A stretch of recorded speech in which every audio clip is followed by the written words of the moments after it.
Assalamualaikum warahmatullahi wabarakatuh. Izinkan perkenalkan diri, saya Imelda Amelia Fernanda dengan nomor NPM 24044010147 dengan kelas G193.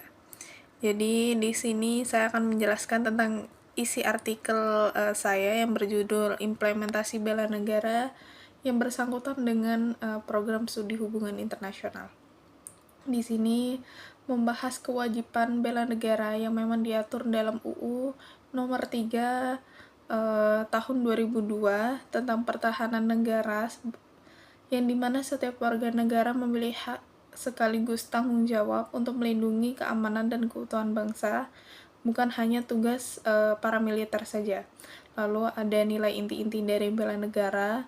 Beberapa inti tersebut itu menjelaskan tentang rasa cinta tanah air yang mendalam, lalu ada pemahaman posisi diri sebagai bagian dari bangsa dan negara, lalu ada serta kesiapan pengorbanan diri demi menjaga kedaulatan dan wilayah NKRI dari berbagai ancaman. Lalu ada di era globalisasi yang modern, jadi di mana globalisasi di era modern ini memang ada beberapa ancaman-ancaman seperti ancaman militer maupun tidak militer. Yang tidak militer itu juga termasuk dengan isu transnasional, yaitu seperti terorisme internasional, perang cyber, lalu ada ketegangan geopolitik di Laut Cina Selatan. Lalu ada masuk dalam kerangka atau membahas tentang hubungan internasional sendiri atau program studi saya, yaitu dalam program studi hubungan internasional itu ada beberapa teori, yaitu teori realisme, liberalisme, dan konstruktivisme. Di dalam teori realisme sendiri itu memang terfokus pada kekuatan negara, dan liberalisme itu tentang institusi atau kerjasama negara dengan negara lain. Lalu ada konstruktivisme, yaitu pembentukan norma bersama, yang memang menekankan beberapa aktor, yaitu seperti aktor pemerintah gitu. Lalu ada memang utama di tatanan dunia anarkis itu harus menjaga kelangsungan melalui diplomasi.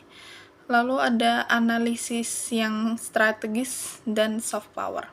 Lalu bagi Indonesia sendiri, politik luar negeri itu bersifat bebas aktif sesuai pasal 13 UUD 1945, menjadi pondasi utama yang mengintegrasikan sistem pertahanan semesta. Dengan diplomasi sendiri, pertahanan untuk menghadapi ancaman hibrida. Lalu ada diplomasi itu memang sebagai pilar bela negara, di mana diplomasi itu menjadi pertahanan instrumen utama Indonesia untuk membangun kemitraan strategis bebas blok via ASEAN, semisal memimpin inisiatif keamanan regional yang mencerminkan cinta tanah air secara kolektif. Lalu ada diplomasi ekonomi yang melalui RCEP, negosiasi perdagangan multilateral, perkuatan ketahanan ekonomi nasional terhadap krisis global, yang dimana RCEP sendiri itu dirancang pada 2011 di Bali waktu ada rapat KTT yang dimana ada sekitar 13-15% negara yang mengikuti negosiasi perdagangan multilateral ini. Lalu ada contoh global lainnya, yaitu pidato di Majelis Umum PBB tekanan perdamaian dunia dengan konflik eskalasi serta kepemimpinan ASEAN Cyber Security Program yang melawan ancaman cyber.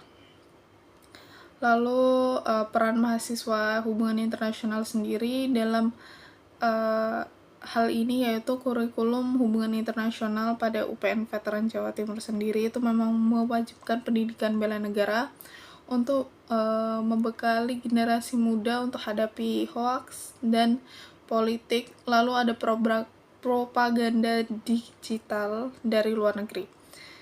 Lalu tantangan sendiri itu ketergantungan impor senjata hingga 70% dari anggaran pertahanan, plus ancaman cyber dari aktor negara lain yang memang sulit dilacak. Karena tantangan itu sendiri, karena Indonesia memiliki kemajuan teknologi yang sangat kurang.